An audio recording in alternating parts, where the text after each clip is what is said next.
Señor Jorge Eliotti, buen día, Nación. ¿Cómo le va? ¿Qué tal, Luis? ¿Cómo estás? Bueno. En tu vida te subiste a una banana. No. Definitivo. No llegué hasta ahí, no llegué hasta ahí. No, pero uno nunca sabe.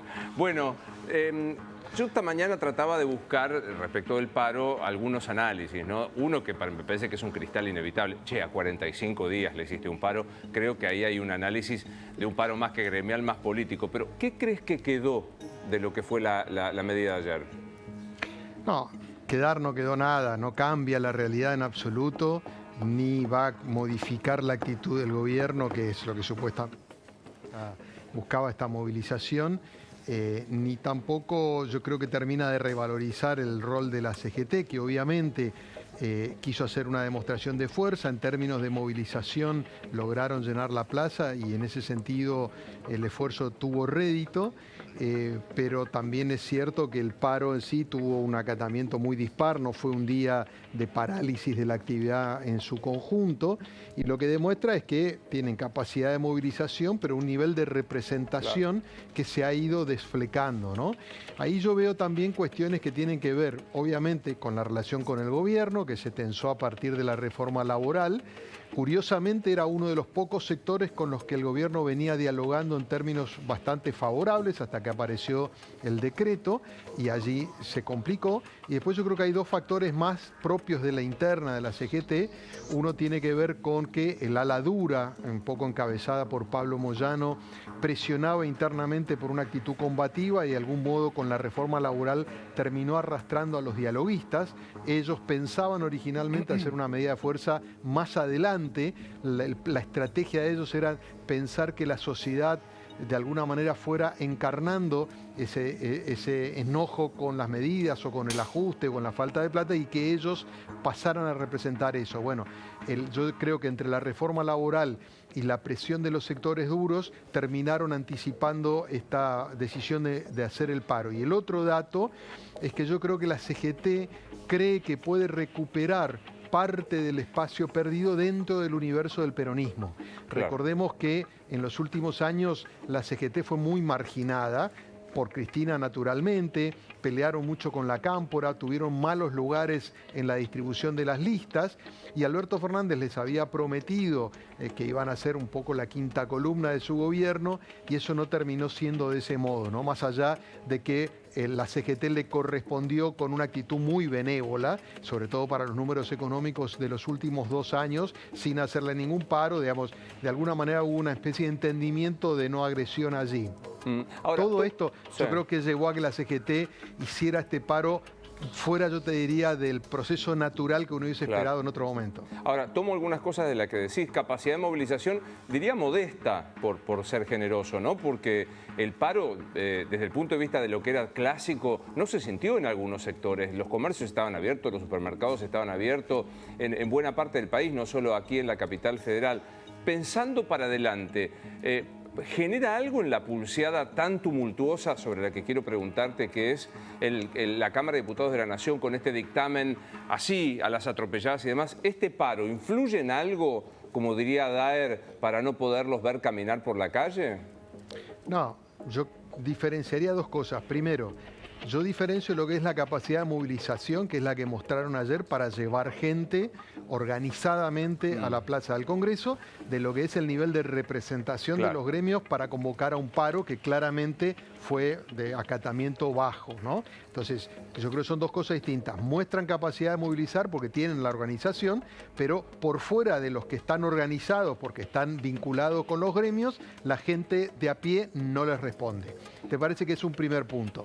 El segundo es que el corazón de la demanda de la CGT tiene que ver con la reforma laboral que está en el DNU. Esa parte del DNU está frenada por la justicia. Entonces, allí hay una demanda, la más inmediata, que tiene que ver con algo que está judicializado. Después viene el resto de los planteos, que ya es más macro, que tiene que ver con la mirada económica del gobierno y que sí desborda sobre la discusión en el Congreso. Yo allí no veo que la yo te diría, el pronunciamiento de la CGT sea absolutamente decisivo. Veo mucho más relevante en ese aspecto el rol de los gobernadores, que sí están siendo actores claves en este momento, que no aparecen mucho, pero que son los que, de alguna manera, tanto en el momento que parecía que se encarrilaba, como ahora que se ha estancado, los gobernadores han sido un factor absolutamente clave, desde mi punto de vista, más decisivo que la CGT en las idas y venidas con la ley ómnibus. Y Jorge, ¿cómo andás? Buen día, Gaby Silva te saluda. ¿Qué tal, Gabriel? ¿Cómo ves para vos el futuro de la CGT? Porque hablábamos más temprano con Luis acá de que ahora lo único que le queda a la CGT es desear que al gobierno le vaya mal, porque si no tiene muchas complicaciones para explicar por qué hizo un paro a 45 días de gobierno. Digo, la escalada que te queda después de ya un paro es mucho más severa. Sin ninguna duda, y tiene que ver con el planteo que hacían los moderados, es decir, no hagamos un paro tan rápidamente porque después no nos queda cómo escalar, es decir, empezás a repetir el recurso y se empieza a desgastar. Entonces, yo creo que ahora la CGT de alguna manera buscó hacer una reacción y que ahora se va a replegar naturalmente porque no tiene capacidad de fuego para seguir de alguna manera confrontando con un gobierno que además se siente bastante cómodo con ese tipo de desafíos porque entiende que la CGT representa buena parte de lo que la sociedad rechaza, digamos, liderazgo de muchísimos años, prebendas, beneficios, etcétera, con la cual la imagen de los gremios es muy baja y al gobierno le resulta mucho más atractivo confrontar con ellos que con otros actores. Con lo cual yo visualizo que en los próximos meses, hasta que la sociedad eventualmente empiece a subir en temperatura y ahí quizás volvamos a ver una CGT en la calle, yo creo que se van a replegar, no creo que vuelvan a insistir. Y de fondo, la CGT tiene problemas de larga data que tienen que ver, en primer lugar, con que representan cada vez a una porción minoritaria de los trabajadores. El número de los que están en blanco formalizado, que son los que representan los gremios, está absolutamente congelada en 6 millones de personas de hace varios años. Lo que pasa es que en paralelo creció la economía informal y crecieron monotributistas, autónomos y demás. Entonces, ellos tienen un problema de representación fuerte que ellos admiten puertas adentro, después públicamente no lo pueden plantear. Claro. Por eso había habido conversaciones con el gobierno antes del decreto, porque en el fondo ellos también necesitan revitalizar digamos, los mecanismos de contratación del trabajo para tener mayor cantidad de trabajadores en blanco y al mismo tiempo eso engordar el poder propio que ellos representan. Ese es un tema de fondo que hace mucho tiempo ellos no logran destrabar porque después siempre terminan corriéndolos por izquierda, los grupos más duros, y terminan con la postura confrontativa diciendo no vamos a hacer ningún cambio en la legislación laboral. Por abajo, ellos admiten que así es muy difícil porque van a ir estrechándose con los años en su nivel de representación. Última, Jorge, lo dejabas entrever, ¿no?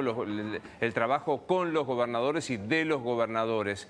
¿Qué crees que puede llegar a pasar con esta ley bases para el gobierno, ley ómnibus para la oposición la semana que viene, sabiendo que se posterga la sesión? Mirá, Luis, yo creo que lo que hemos tenido fue una especie de ilusión anteayer con la firma del dictamen en la madrugada. Digo, el gobierno tuvo esa ilusión y ayer tuvo un baño de realidad, que concretamente era la ley iba a salir, pero no iba a salir lo más importante. Allí hay una discusión que tiene que ver con retenciones y con jubilaciones que está planteado desde prácticamente el inicio del proyecto.